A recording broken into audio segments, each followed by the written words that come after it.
Racial tolerance in Italy.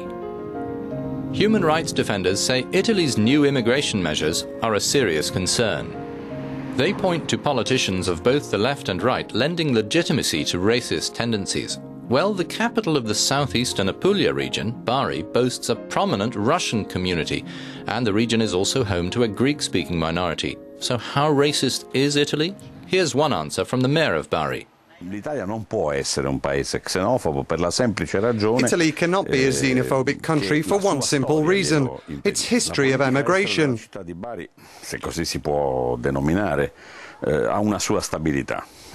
Throughout the ages, Bari has applied a sort of cross-party policy towards foreigners that has maintained stability.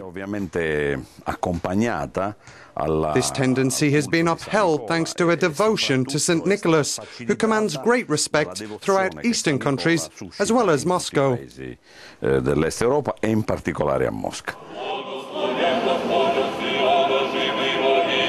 The Church of St. Nicholas in Bari is built on an ancient basilica. Here lie the saint's bones, which, according to legend, were brought to Bari more than 1,000 years ago from Myra in Asia Minor, today's Turkey. Russians come by the thousand every year to pray at his tomb. Religion has therefore provided a strong link between widely separate territories. This has helped Bari forge political, cultural and economic relationships.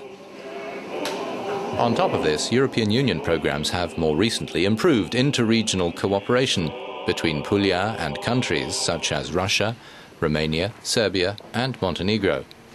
The rector of the basilica explains how religious devotion and the decline of communism helped narrow the distance between Russia and Bari.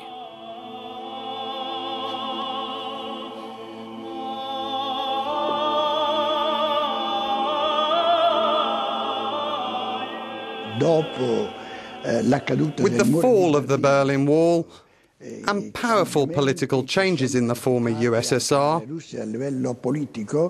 and travelling now so much easier, Russians have unchained themselves, coming here in massive numbers.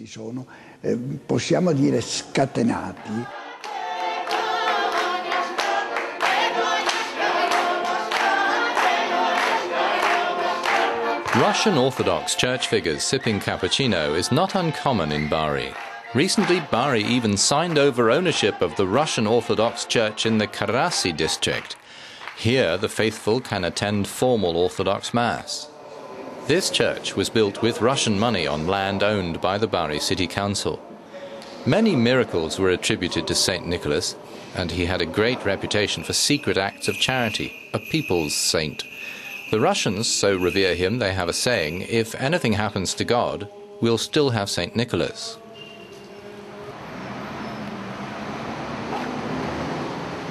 Che più da 100 anni c'è questa bellissima chiesa russa. This marvellous church was built over a century ago, with funds offered not only by the Tsar, but also by ordinary people. Even simple farmers devoted to the saint. Traditionally, pilgrims had to come here to pray at the tomb of St. Nicholas before embarking for the Holy Land.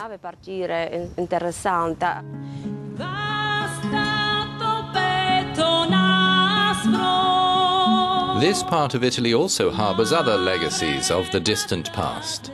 Salento is home to an ethnic Greek minority.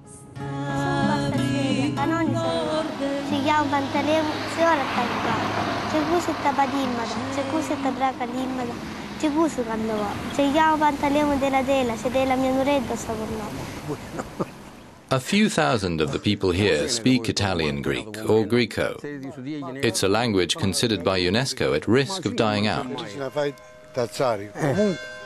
EU programs are helping to try to preserve it.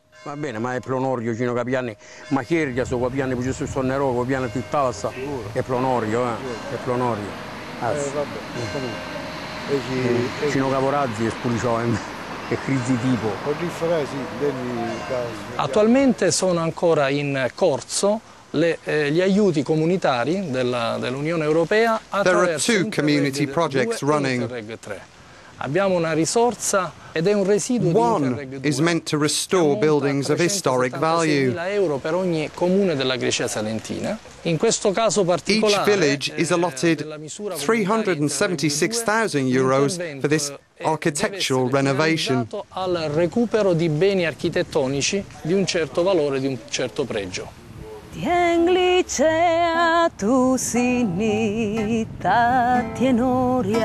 Greco's roots are thought to date from as long ago as the 8th century BC, colonization of southern Italy and Sicily by the Greeks.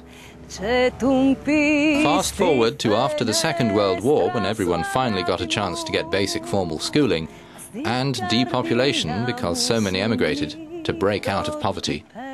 These were among the main influences contributing to the fading out of the language. Local government has not always considered cultural heritage important. Old paintings are found in modern buildings, put there when ancient churches were pulled down. And speaking Greco used to be frowned on. Ci chiamano gente con due lingue. They call us a people with two tongues. Older people speak Greco much more. We do so especially when we are outside our area to protect our cultural identity and our conversations.